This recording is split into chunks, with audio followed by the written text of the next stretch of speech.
Bonjour et bienvenue à Matin Nouveau, la rubrique qui vous permet de méditer l'évangile du dimanche suivant. Et nous méditons l'évangile particulièrement du dimanche 27 septembre, le 26e du temps ordinaire. J'ai choisi comme phrase particulière pour cet évangile celle que prononce Jésus: les publicains et les prostituées vous précèdent dans le royaume de Dieu. Alors cette phrase, bien sûr, est une phrase choc et elle est adressée aux grands prêtres et aux anciens du peuple, c'est-à-dire des personnes qui savent et des personnes qui sont assez installées dans leur situation. Elles pensent en fait, ces personnes, n'avoir probablement pas beaucoup besoin de Dieu, car leur statut est une garantie pour elles, aussi bien dans la société que face à Dieu lui-même. Et évidemment, Jésus remet en question cette notion de statut installé définitivement.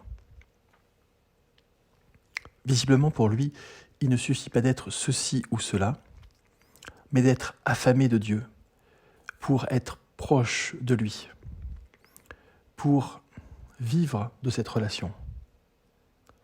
En fait, ceux qui n'en ont pas besoin, qui pensent déjà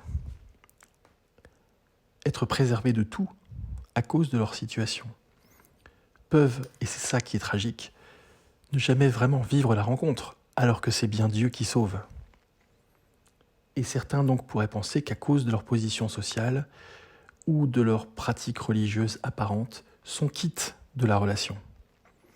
Or, ce que Jésus révèle dans l'Évangile, c'est que c'est bien la relation qui sauve, la relation avec Dieu, et non pas telle ou telle position sociale qui sont aussi éphémères que la paille soufflée par le vent.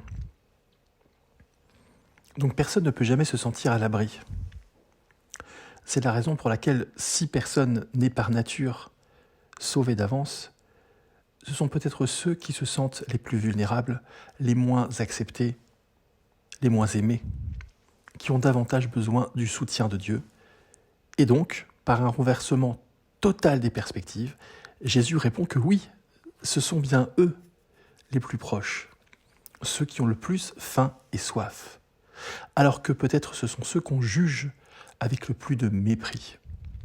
Donc attention au mépris, et attention aux situations religieuses, paroissiales, communautaires, installées que l'on croit pour toujours à l'abri de tout. Personne n'est définitivement à l'abri, car la vie est faite en permanence de changements.